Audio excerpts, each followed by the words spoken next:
L'homme a été créé à la ressemblance et à l'image de Dieu. C'est finalement vers ce but que toute la morale chrétienne tend. Non pas que nous ayons à nous construire à l'image de Dieu, bien sûr, mais nous avons à recevoir ce don pleinement, humainement. Alors comment recevons-nous un don pleinement, humainement? Eh bien, en faisant ce don nôtre, c'est-à-dire en nous donnant les moyens de l'assimiler pleinement. Alors comment cela se fait-il? Eh bien, par l'action. Jean-Paul II cite dans son encyclique Veritatis Splendor le grand théologien saint Grégoire de Nice qui dit dans sa vie de Moïse que nos actes nous enfantent, de sorte que d'une certaine manière, nous sommes à nous-mêmes, dit-il, comme nos propres parents. Que cela signifie-t-il? Eh bien que nos actes nous construisent, nous bâtissent ce que nous sommes. Bien sûr, nos actes mauvais peuvent nous blesser, nous défigurer d'une certaine manière, mais bien plus encore, nos actes bons, pleinement humains, c'est-à-dire nos actes réfléchis, délibérés, nos actes qui nous tendent vers le bien, qui nous permettent de faire le bien d'une manière pleinement libre, c'est-à-dire en toute conscience et en toute intelligence, ces actes-là, eh bien, nous construisent ce que nous sommes.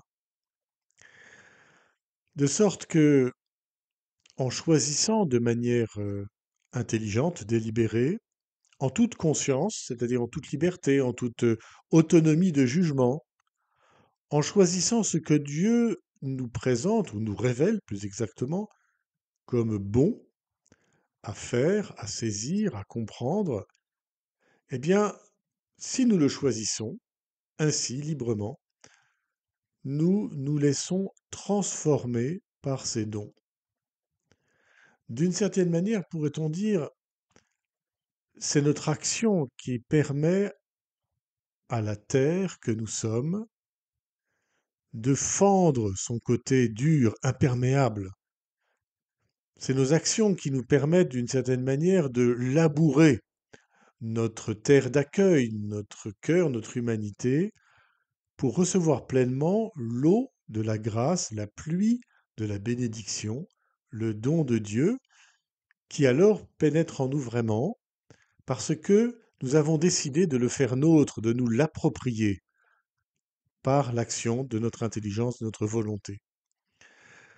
C'est finalement cette interaction entre le don de Dieu, l'œuvre du Christ, et notre capacité d'accueil de cette œuvre, notre consentement à cette œuvre en nous, en la comprenant, en faisant l'effort d'en avoir une intelligence profonde, et puis en la choisissant, en la voulant, que dès lors, cette bénédiction vraiment entre en nous, que le don de Dieu devient vraiment nôtre, nous transforme en enfants de Dieu. Ce processus, bien sûr, est vrai dans tous les processus de connaissance. Et les enseignants reconnaissent cela.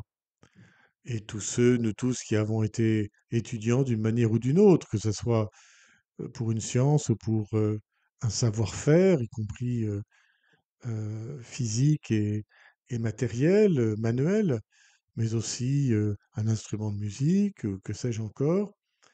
C'est bien par notre capacité, notre attention, notre engagement à recevoir le don reçu que nous l'approprions vraiment, que nous faisons nôtre par la maîtrise que nous avons de ce don reçu et ultimement par notre capacité à notre tour de le transmettre, de le donner à d'autres.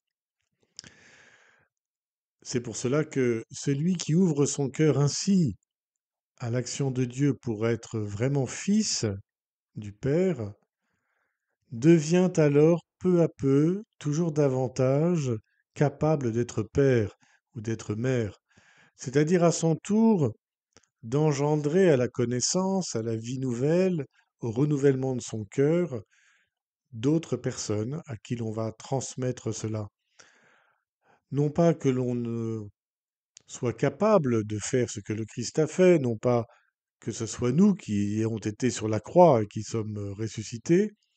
Bien sûr, nous ne sommes cela, nous ne sommes père ou mère, nous ne sommes transmetteurs de ce don du Christ que par participation réellement à l'œuvre du Christ qui veut se faire connaître et se transmettre à tous ses frères et sœurs, les hommes, pour faire de chacun d'eux des êtres, des personnes à l'image de son Père.